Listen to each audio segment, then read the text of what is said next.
안녕하세요, 채널쿡입니다. 네, 지난편에 광운대 역세권에 이거 정말 한일이 도와주시는 온갖 호재가 모이는 광운대 역세권에 대해서 우리가 한번 알아봤는데 너무 궁금해 이 편이. 이 편, 네, 이 지금 미미삼 뭐 어떻게 되는지 구체적인 얘기들을 좀 말씀드리도록 할게요. 너무 궁금합니다. 그래서 일단 크게 두 가지 광운대 역세권 개발과 미미삼 재건축에 대해서 좀 알아보도록 하겠습니다. 네.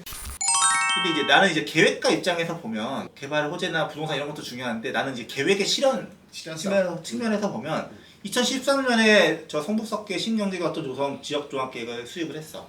저 계획의 수립 주체는 누구였어? 3자였어. 서울시, 노원구, 코레일이. 같이 3자가 모여서 했는데 그 담당했던 사람이 얼마나 고생을 했겠어. 시어머니가 셋이야.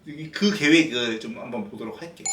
광운대역과 물류부지. 여기에 나는 가장 큰 문제는 토지 이용과 도로의 단절에 있어. 일단 이게 이 철도잖아. 그렇지. 철도에 대한 단절 우리 얘기를 많이 했지만 여기만큼 그렇게 심한 데가 없는 거야. 이쪽은 지금 이렇게는 그냥 섬이야. 굉장히 가려면 어렵고 단절되어 있는 상황인 거지. 그러니까 결국 이거 연결해주는 게 얘 하나야. 유미상으로는.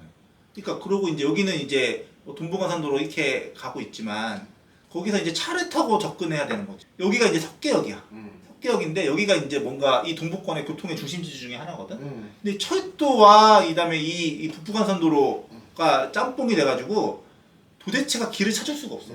초행길로 가면은 근데 몇 번을 뭐 돌아 나오고 막 다시 오고 막 그리고 버스를 타도 막 몇 분을 많이 기다려야 되고 버스도 빙빙빙 돌아가는 거야. 그러니까 너무 교통이 좋지 않아. 단절돼 있어. 그리고 교통이 단절돼 있으니까 당연히 토지 이용도 단절돼 있는 거지. 기능이 연결되지가 않아. 그래서 이제 대표적으로 보면 이제 이렇게 봤을 때 여기가 이제 공릉역이야. 7호선 공릉역이고 여기서 이제 이게 한천교거든. 한천교를 건너서 이제 미미삼으로 접근할 수가 있는 거야. 그렇게 되는데 그 문제는 자 미미삼을 건넜어. 근데 여기 4차선 도로가 있어. 4차선 도로를 이렇게 가. 여기서 막혀 있는 거야. 철도 때문에. 철도 때문에. 막다른 도로야. 연결된 것처럼 보이지만 여기다 바리케이트 쳐져 있어. 그러니까 보행. 그러니까 이 도로들은 다 보행이야. 그러니까 이거 말도 안 되는 거지. 도시에 4차선 도로가 이렇게 막다른 도로가 있는 구조를 본 적이 있냐고. 그러면 그래서 이제 반대편 입장에서 보면 여기도 도로가 있어. 도로가 이렇게 연결이 돼. 무슨 얘기냐면 도로가 여기가 이렇게 4차선을 건너서 이쪽에서 이미 받아줄 준비가 다 돼 있어. 여기만 단절돼 있는 거야. 철도 때문에. 이 부분만. 그러니까 이게 말이 되냐고. 이 도시 구조를 연결해야 돼. 이 도로 얘기가 끊임없이 나왔는데 그게 문제는 철도가 다녀야 되니까 이게 현실적으로 어려운 거야. 그거 이유 하나와 그 다음에 저 철도 여기에 대한 개발 구상들이 계속 언급이 되니까 그 개발될 때 한 번 해야지 뭐. 개발될 때 그 개발하는 사람들한테 시키지 뭐. 이 얘기가 계속 되는 거야. 여기뿐만이 아니야. 지금 여기 이마트에서도 이마트 여기 이제 트레이더스하고 이제 이마트를 가로지는 여기서 막혀 있는 거야. 이 도로가 이제 그냥 이마트 전용으로 쓰고 있는 거야. 근데 이마트에서는 주차를 잡질 않아. 주차비 안 받아. 왜냐하면 이마트 말고 다른 목적으로 여기 올 리가 없거든. 그러니까 주차 대수를 카운팅을 안 해. 주차료를 안 받아. 그래서 아니 여기만 이렇게 건너가도 이 지역이 달라질 텐데, 이 지역들이 달라질 텐데 너무 이제 이런 것들이 어려워. 저게 도로가 넘어가려면 철도가 지하로 해서 빠지거나 아니면 철도를 넘어갈 교가를 세워야 되는데 아니면 지하로 뚫거나 저게 만만치가 않아. 만만치가 않지. 저 철도를 넘기기 위해서 그 도로가 올라갈 수 있는 굽에 대한 그 길이가 필요해. 양쪽은. 그 길이가 보통 한 70m 이상 생겨. 그렇지. 그러면은 그 기존 도심에서 그 도로 고가 도로를 받아주고 도로를 확보해야 되는데 현실적으로 어려워. 그 옆에 딴 쪽 다 아파트랑 사유지들이거든. 그러니까 넓힐 수가 없는 거야. 그러니까 현실적으로 되게 쉽지 않은 문제야. 저게. 또 도시가 연결돼야 되는데 여기가 장유타운이야. 그다음에 여기 우이천 있고 여기도 이제 아파트 단지들이 있어. 이 가운데고 그다음에 이쪽은 이제 미미삼. 이 지역이 이 가운데 이 장벽 때문에 아무것도 못 하고 있는 거야.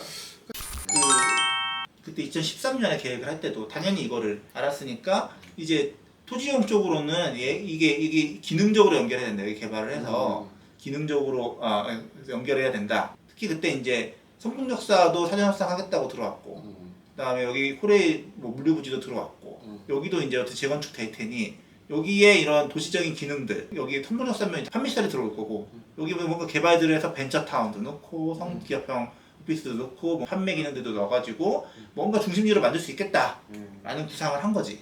그래서 그거에 대한 구체적인 토지용까지 다 짠 거야. 기반시설 측면에서도 이 파란색으로 되어 있는 애들이 연결해야 된다. 연결이 돼서 이제 이것들을 이제 여기 아까 얘기한 대로 이 성북 그러니까 광운대역 개발할 때 여기 이만큼 내고 도로를, 그다음에 여기 물류부지 개발할 때 이만큼 내서 보행 브릿지를 완성시키겠다라는 거였어.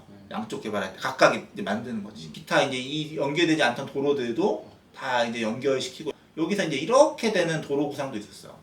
터널을 뚫는 거지. 이렇게 돌아가니까 이 도로가 사거리가 안 되니까 이런 것들, 이런 다양한 구상들이 있어서 여기가 이제 빨간색, 파란색 이렇게 표시된 것들이 다 도로를 신설하거나 확복하거나 구조를 개선하는 내용들, 구상들을 한 거고, 빨간색이 1단계라고 본 거지. 미미섬 아까 좋다고는 생각은 했는데 재개발 재건축 되면은 저 세대수가 2배 정도 늘 거 아니야. 교통 문제 해결이 만만치 않겠다. 쉽지 않아. 강교통에 대한 문제랑 내부의 교통 영향 평가의 문제들이 상당하겠는데. 그 중에서 이제 지금 가셔야 되는 거는 강원대 물류부지 세권 개발 사업. 지난 편에서 얘기를 했는데 여기가 이제 이런 물류센터였고 사일로들이 있었어. 근데 2009년에 사전협상 대상지로 선정이 된 거지. 그래서 이제 이런 구상, 이런 뭐 조감도 모습으로 개발될 거라고 이제 추진이 된 거야. 추진된 걸 보면은 2009년에 사전협상 대상지로 선정이 됐어. 그리고 이제 사업자 모집 공고를 했는데 계속 유치해야 되는 거야. 뭔가 이제 가시화가 안 된 거지. 2017년에 이제 우선협상 대상지로 현대산업개발 선정이 됐어. 2019년에 사전협상이 돼서 10번의 협상조정 협의회를 거친 거지. 개발 계획이 확정이 됐어. 그 상태에서 이제 일단 창고랑 사일로를 발파해서 없앤 거야. 이때 주민들이 다 촉포를 했던. 그러고 이제 지구단위 계획이 이제 수립돼서 이제 결정 모식까지 완료됐고, 올해 5월에 건축위원회 심의가 완료된 상태고, 하반기에 건축 허가, 그래서 주택건설 사업계획 승인이 추진될 거고, 그다음에 일반 분양이 될 거야. 그래서 분양 시장이 열린다. 9월, 10월 정도라고 예상하고 있는데, 이때 이제 여기는 재건축이 아니잖아. 그치. 신규 부지잖아. 그러니까 다 일반 분양이야. 그러니까 이때 뭔가 분양 요건이 되시는 분들은 중요하다. 첫 번째 투자 포인트. 저 분양은 알파크인가? 모르겠어. 브랜드까지는. 그래서 이제 처음에 이제 사전협상 할 때 이런 마스터 플랜 아이디어 공모를 받았어. 그래서 뭐 이런 한 100년 후 모습 같은 것들이 이제 공모가 됐었고, 그러고 이제 아까 봤듯이 이제 사일로 해체가 됐지. 이렇게 사일로를 이제 폭파해서 주민들한테 됩니다. 라는 시그널을 명확히 드린 거지. 그리고 이제 사전협상 완료됐을 때의 이제 토지용 계획이야. 아까 봤던 그 도로, 단절된 도로, 일반 도로야? 교량을 중심으로 해서 여기는 이제 공공용지, 기부 체납하는 거지. 그러니까 여기가 이제 중심용지, 일반 상업 용지로 가고, 여기는 복합용지라고 했지만 어쨌든 주거지 뭐. 주택 위주인 거지. 이렇게 이제 토지용 구상이 됐어. 3개 정도의 그 연계 방안을 한 것 같아. 맨 위에 차량, 그다음 아래 2개의 보행 육교를 누면서 다 저게 공공기여로 잡힌 것 같네 이미 사전에. 그래서 이제 13년에 11월에 지구단위계 결정 고시를 했는데, 이게 지금 우리 문제야. 그래, 문제다. 딱 봐도 문제다. 구역계가 왜 이렇게 됐겠어? 공공기여 도로까지가 된 거지. 그러니까 공공기여를 설치해서 제공하려면 구역 안에 있어야 되는 거야. 그러니까 구역을 이따위로 잡는 거지 지금. 도로가 3개네. 보행균 3개, 보행균 도로 3개. 하나. 그렇지, 구역만 받아 이랬잖아. 이건 제도를 좀 바꿔야 돼. 제도에서 사항입니다. 제도에서 사항입니다. 계획구역을 이렇게 잡는다는 게 말이 안 돼요. 네, 그래서 용도지역을, 그러니까 아까 얘기했잖아. 여기는 그 원래는 자연녹지였어. 자연녹지였는데 그런데 이거를 이제 그 유통업무 설비로 결정하기 위해서 일반 상업지로 결정한 거지. 근데 이거 유통업무 설비를 풀잖아. 그러면 여기 그럼 다시 자연녹지로 환원해야 되는 거 아니야? 뭐 이런 얘기들이 막 나오는 거지. 그래서 단골 주제지. 단골 주제지. 그래서 뭐 여러 가지 얘기들이 있었고 논의들이 있었는데, 결국은 이제 일반 주거 지역 정도였던 걸로 보고, 거기서 사전협상을 시작했구만. 그래서 상향된 부분에 대해서 공공기여를 받는 건데, 자, 얘를 준주거로 낮췄어. 아까 봤던 이제 공공기여되는 부지하고 뒤에 이제 복합용지라고 했던 주택용지들은 준주거로 낮췄어. 이유가 상업지역으로 상향해 봐야 주거 비율, 비주거 비율이 있어. 맞아. 절반은 비주거를 해야 돼. 용도 용적재 어. 상향에 따라서 점점 용적률이 낮아지잖아. 그리고 괜히 상업지역 해보면 공공기업만 올라가. 그리고 이제 그다음에 어떤 적정 밀도 관리도 필요한 거지. 그래서 준주거로 다운조딩하는 선택을 한 거지. 사업자들 입장에서는 당연한 선택이야. 어차피 근데 처음에는 그러니까 예전에 물류부지나 강원대 역사가 실패했던 이유도 사업지역을 고수했어. 사업자 입장에서는 야 사업지역인데 낮춰 왜? 라고 했는데 이건 되게 합리적인 선택한 거지. 공공이나 여기 사업자 입장에서도. 그래서 이제 지구단위 계획이 결정됐어. 그래서 이렇게 토지용 보면은 아까 봤던 이 입체 보행교 이제 만들고 차량도 만들고 그다음에 여기 도로들을 중간에 이제 연결되도록 뚫어주고 이제 보행 브릿지 이거 3개 하나 둘 3개 만들고 그 내부적으로는 이제 뭔가 공원과 공공보행 통로와 뭐 여러 가지 이제 통정축이라든지 이런 것들이 이제 들어서는 거지. 이런 토지용으로 현재 결정된 상황이야. 이제 재밌는 부분은 도로가 무엇보다 중요하단 말이야. 특히 이 도로가 중요하단 말이야. 근데 이제 이거 원래는 구상이 얘에 해당하는 부분, 물류부지에 해당하는 부분은 물류부지 사업자가 하고 복합연사에 해당하는 부분은 복합연사 사업자가 하는 거 했는데 그래서 안 되겠다. 네가 다 해. 물류부지 사업자가 다 해가 된 거지. 이제 정말 이제 가시화됐다. 뚫린다 도로가. 다 확보까지 해놨네. 재건축 미미산물 건들 게 아니라 아니, 이 부지에서 다 되네. 이 부지에서 끝내는 거야. 여기 공공기업 다 끝내는 거야. 그래서 이제 건축심의가 통과됐어. 이렇게 돼 있는데 이게 봐봐. 들어 올리는 건가 봐 땅을. 데크로 올리는 게 있어. 여기 특히 이쪽 부분들은 데크로 그러니까 올려야지 이게 이렇게 넘어갈 수 있으니까 이제 들어 올리는 게 있고 그 다음에 여기가 이제 그런 뭔가 이제 중심 용지가 되는 거지. 5월에 이 물류부지에 대한 이제 MOU가 체결됐어.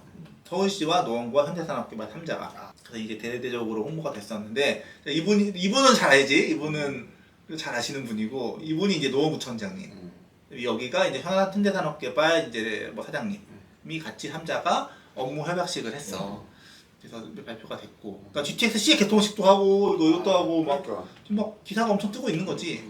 MOU 내용을 보면 자 HDC 현산 본사 이전을 적극 추진한다. 가운데 물류부지에. 그래서 동북권 일자리 창출 거점으로 변신이 된다. 현대산업개발은 2028년까지 본사 이전을 적극적으로 추진하며 개발 사업 일부 보유 및 운영의 적극적인 추진과 공공기업에게 성실하게 이행할 것을 약속했다. 그래서 약 1,800명의 근무하는 현대산업개발에 들어서는 거야. 현대는 아까 얘기했던 용산 아이파크 민자역사에 있거든. 들어본 적 있어? 그러니까 강북에 본사가 이전한다라는 게 거의 최초일 거야. 그러니까 이 정도 대기업이 강북으로 이전한다. 사실은 이거는 꽤 획기적인 사항이라고. 뭔가 이 강남 균형 발전 차원에서는 그러니까 이거 말고도 이제 저기 청동 차량기지에 대해서도 오세훈 시장이 직접 대기업 사람들 불러가지고 막 기업 유치 설명회를 했거든. 우리도 항상 얘기하잖아. 그 기업이 중요하다고. 좋은 일자리. 그래서 동북권에 기업을 많이 유치하겠다라는 거지. 그래서 이런 조감도의 모습으로 이제 추진되고 있어. 그래서 이제 사업 규모는 약 4조 5천억 정도 되는 규모고 9월 중에 일반 분양 2,078세대에 대한 분양이 예정돼 있어. 얼마로 할 거가 좀 관건이네. 그래서 이제 분양가와 그다음에 분양 그 요건들이 중요하겠지. 그래서 청약통장 지금 가지고 계신 분들은 여기를 되게 주목하셔라. 근데 요즘이 높은 분양가로 고분양해서 미분양이 나버리면 사실 이제 실패의 위험도 있을 거고 그러니까 어떻게 판단해서 얼마의 적정 분양가로 딱 일반 분양할지가 좀 관건인 것 같아요. 그래서 여기가 이제 적정 분양 완판이 되느냐 안 되느냐가 이 미미삼이나 이 강북 지역에 아마 딱 그 시발점이 될 것 같은데. 어쨌든 뭐 분양가 책정은 저들이 선수니까. 누구보다 선수지만 요즘은 고분양으로 해서 아직 외면받는 지역들이 생겨버렸으니까요. 아무튼 여기가 재밌는 건 지금 이 강원대 물류부지는 이제 신축으로 분양하는 거고 미미삼은 구축으로 투자. 그러니까 뭐냐면 장기 투자한 거지. 이 분양가가 미미삼 재건축의 척도가 된단 말이야. 그렇지. 얼마 그리고 얘가 완판이 되느냐 아니면 미분양이 나가지고 이 가격이 이 지역의 그 기준가가 이제 책정이 되는 이제 거지. 왜냐면은 이 공동주택이 아무래도 미미삼보다는 분양가가 높을 테니까. 그렇지. 실거래가도 앞으로도. 그러니까 미미삼은 이 이상으로 올려서 책정하기는 어려울 거야. 아니야, 근데 모르겠어. 미미삼이랑 얘랑 이제 따져봐야 되겠지만 얘는 이제 역이 있고 철도 부지가 접해 있잖아. 근데 미미삼 서울에서 하면 중랑천이랑 또 같은 혜택을 또 받는 부지란 말이야. 그러니까 어디 입지의 차이는 크게 없을 것 같아. 근데 하여튼간 얘가 기준이 될 것 같아.